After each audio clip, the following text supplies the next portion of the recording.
सोलापूर जिल्हा परिषदेचे अध्यक्ष संजय शिंदेंचं राजकारण सध्या 2 डगरीवरचा डाव असंच सुरू आहे। करमाळ्यात राष्ट्रवादीच्या बागलांविरोधात कधी स्वाभिमानीकडून निवडणूक लढायची, तर कधी राष्ट्रवादीच्या बारामतीकरांशी थेट जवळीक साधायची, तर कधी भाजपच्या मदतीनं जिल्हा परिषदेची सत्ता मिळवायची।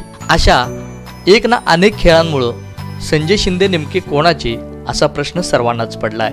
त्यातच लोकप्रतिनिधी म्हणून त्यांना जिल्हा परिषदेच्या कामांमध्ये काही प्रभाव पाडता आलाय का, असे एक ना अनेक प्रश्न असताना त्यांनी पुन्हा करमाळ्यातून नव्यानं विधानसभा लढवायची तयारी सुरू केली आहे। आणि शिवसेना आणि भाजपमधल्या युतीचा निर्णय संजय शिंदे यांच्या पक्षीय राजकारणासाठी कशी डोकेदुखी ठरतोय, या साऱ्या प्रश्नांची उत्तर जाणून घेण्याचा प्रयत्न केलाय एस न्यूज मराठीनं।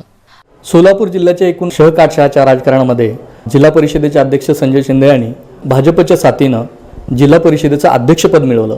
मात्र त्यानंतर जिल्हा परिषदेच्या एकूण कामामध्ये सोलापूर जिल्ह्याच्या समाजमानामध्ये एक असा प्रश्न आहे की जिल्हा परिषद फारसा आपल्या कामाचा ठसा उमटवू शकलेला नाही किंवा पदाधिकारी लोकांच्या कामामध्ये पूर्णपणे उतरू शकले नाहीत। काय उत्तर द्याल तुम्ही?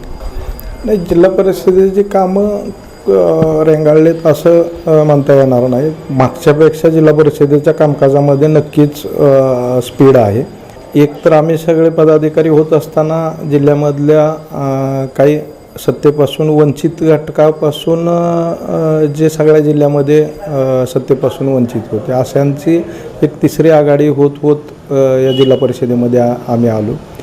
वर्षानुवर्षे एकाच नेतृत्वाच्या ताब्यामध्ये जिल्हा परिषदेची सत्ता असल्यामुळं आणि गेल्या 20-25 वर्षाचा कालखंड असल्यामुळं आम्ही पदाधिकारी झाल्यानंतर लोकांच्याही अपेक्षा फार मोठ्या आहेत की मागच्या 15-20 वर्षाच्या कालखंडामधला बॅकलॉग आमच्याकडून भरून निघावा। आणि त्यामुळे हे चित्र दिसतं की बाबा आम्ही आल्यानंतर मी कुठंही आज जिल्हा परिषदेतच असो किंवा कुठं सोलापुरात असो किंवा गावी असो, तर लोकांचा ओघ आणि लोकांच्या अपेक्षाही तेवढ्याच वाढलेल्या आहेत। आणि आमची कामकाजाची पद्धत असल्यामुळं की सर्वसामान्यांचे प्रश्न सोडवण्यासाठी आम्हाला मध्यस्थ कोणी लागत नाही, कुठले बाकी वेस्टेड इंटरेस्ट कुठले नाहीत। त्यामुळे प्रत्येकच घटकाचे जो कोणी अडचणीत असेल त्याची प्रत्येकाचीच आशा आमच्याबद्दलची प्रांजळ आहे की बाबा इथं गेल्यानंतर काम होईल, आणि त्या भावनेमधून हे चित्र पाहायला मिळते। जिल्हा परिषदेच्या अध्यक्षपदाची ही निवडणूक होत असताना सोलापूरचे पालकमंत्री विजयकुमार देशमुख यांनी असं सांगितलं की संजय मामा शिंदे हे एका महिन्यामध्ये भारतीय जनता पक्षामध्ये प्रवेश करतील आणि ते आमचा झेंडा घेतील, परंतु अजून त्यांनी भाजपमध्ये अधिकृतपणे प्रवेश केलेला नाही, ते काटाकाटावरून चालत आहेत। नेमकं हे काय राजकारण? जिल्हा परिषदेच्या राजकारणावेळी ज्या चर्चा झाल्या त्याप्रमाणे मी आज पालकमंत्र्याबरोबर असेल, भाजपबरोबरच आपल्याला सगळ्या कार्यक्रमामध्ये मीटिंगमध्ये मी पाहायला मिळतो आहे किंवा भाजपच्या जे काही पालकमंत्र्याबरोबरचे असेल किंवा भाजपच्या पक्षाबद्दलचं कामकाजाच्या दृष्टीनं मदत करायची ती मी प्रामाणिकपणे मदतच करतो आहे। आणि दुसरा विषय राहिला तो भाजपमध्ये प्रवेश करण्याचा, त्याही बाबतीमध्ये मी स्वतः विधानसभेची निवडणूक लढवलेली आहे। विधानसभेलाही माझा पराभव फक्त 1600 मताच्या फरकानं साधारणतः करमाळा तालुक्यामधून झालेला आहे।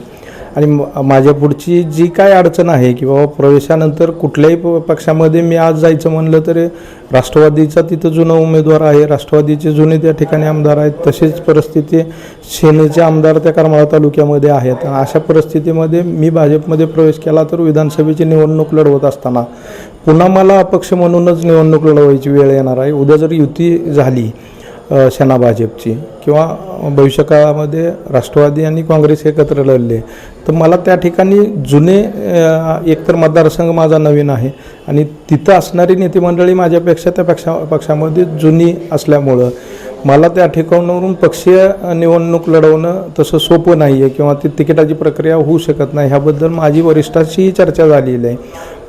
जिल्हा परिषदेच्या माध्यमातून असेल किंवा वेळोवेळी ह्या पक्षीय पातळीवरती ज्या चर्चा होते तर त्याबद्दल मी या सगळ्या गोष्टीचा त्या ठिकाणी उल्लेख केलेला आहे।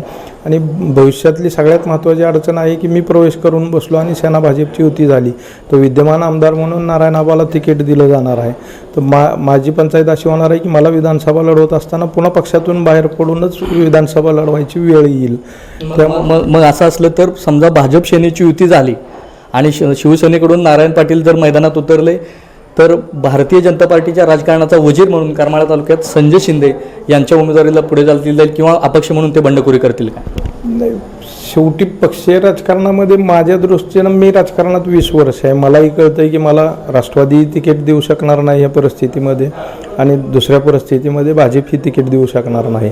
त्यामुळं माझ्या स्वतःचा राजकीय अभ्यास आहे की मला अपक्षच ती निवडणूक लढवावी लागणार आहे हे गृहीत धरून मी माझी तयारी करतो.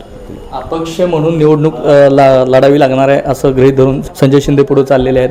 परंतु एकीकडे आपण असं चित्र बघतोय की यांचं राजकारण जे आहे, भारतीय जनता पार्टी, सत्ताधारी भारतीय जनता पार्टीचे पालकमंत्री त्यांच्यासोबत ते कधीतरी असतात.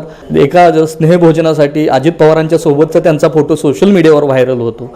अशा पद्धतीने राष्ट्रवादी आणि भाजप असा दोन्ही डगीवरचा तो एक प्रयास किंवा प्रयत्न म्हणता येईल ते करतायत. काय म्हणजे काय सांगाल तुम्ही त्यावर? मी दोन्ही डगरीवरती तुम्हाला कुठल्याही राष्ट्रवादीच्या जाहीर कार्यक्रमामध्ये मी तुम्हाला पाहायला मिळालं नाही. मी भाजपच्या जाहीर कार्यक्रमामध्ये अटेंडन्स माझा राहतो. भाजप पुरस्कृतच आहे. आता मला राष्ट्रवादीच्या जिल्हा परिषदेच्या संख्याबळामध्ये मी पहिल्यांदाच सांगतो तुम्हाला की ह्या सोलापूर जिल्ह्यातलं राजकारण पक्षीयपेक्षा गटबाजीच्या राजकारणावरती हे सगळा जिल्हा परिषदेचा त्या ठिकाणी पदाधिकाऱ्यांच्या निवडी झालेल्या आहेत. आणि त्यामुळं मी आत्तापर्यंत राष्ट्रवादीच्या खाजगी कार्यक्रमामध्ये अनेक ठिकाणी तुम्हाला पाहायला मिळेल, पण राष्ट्रवादीच्या जाहीर कार्यक्रमामध्ये मी कुठंही तुम्हाला स्टेजवरती गेलेलं दिसणार नाही. आता आपण ऐकलं संजय शिंदेना, मग भाजपच्या प्रवेशाचं काय यावर पालकमंत्री विजयकुमार देशमुखांना विचारल्यावर त्यांनी हे उत्तर दिलंय. ते शिवसेनेच्या उद्धव ठाकरे यांनी लक्षपूर्वक ऐकण्याची गरज निर्माण झाली आहे. ज्यावेळी जिल्हा परिषदेच्या अध्यक्षपदाची माळ संजय शिंदेंच्या गळ्यात पडली त्यावेळी पालकमंत्र्यांचं स्टेटमेंट जे आपल्याकडे रेकॉर्डेड आहे त्याच्यामध्ये त्यांनी असं सांगितलं होतं की 1 महिन्यामध्ये संजय शिंदे भाजपाचे होतील, भाजपाचा झेंडा घेऊन जिल्ह्यात काम करतील. भारतीय जनता पार्टी प्रवेशाचं काय झालं? भारतीय जनता पक्षात प्रवेश करण्याचं संजय मामा शिंदेशी जे काही बोलणी चालू आहे, माननीय या राज्याचे मुख्यमंत्री फडणवीस साहेब व तसंच माननीय चंद्रकांत दादा हे बोलत आहेत. त्यांच्याबरोबर त्यांचं बोलणी असतं, त्यामुळे मी त्याच्यात लक्ष घालत नाही. पण संजय मामा शिंदे हे भारतीय जनता पक्षाचे आहेत म्हणूनच आम्ही त्यांच्याबरोबर राहतो आणि त्याप्रमाणे काम चालू असतं. जसं की आता पालकमंत्री म्हणतायत त्या पद्धतीनं मुख्यमंत्री देवेंद्रजी फडणवीस आणि चंद्रकांतदादा पाटील यांच्या संपर्कात संजय शिंदे आहेत आणि त्यांच्या सल्ल्यानुसार ते भारतीय जनता पार्टीत प्रवेश करतील. परंतु दुसऱ्या बाजूला ज्यावेळी संजय शिंदेंशी आपण बोललो मगाशी तर त्यावेळी त्याने असं सांगितलं की करमाळा मतदारसंघ जर उद्या शिवसेनेला सुटला तर मला तिकीट मिळणार नाही भाजपकडून आणि मग मी तिथं अपक्ष म्हणून लढेल. ह्याचा अर्थ असा आहे की आगामी विधानसभेच्या निवडणुकीमध्ये जर जागा शिवसेनेला सुटली तर भारतीय जनता पार्टी शिवसेनेच्या उमेदवाराच्या टांगमध्ये टांग नक्की अडवणार, कारण त्यांना अपक्ष म्हणून तिथं उमेदवार लढवायचा आणि आपली एक जागा काढून आणायची आहे. एकूणच आगामी भाजप शिवसेना युतीवर याचा काही परिणाम होतो का किंवा असे विषय राज्यात होतील का, हा एक त्याची चुणूक म्हणावी लागेल. विजावटेसह प्रवीण सपकाळ, यस न्यूज मराठी.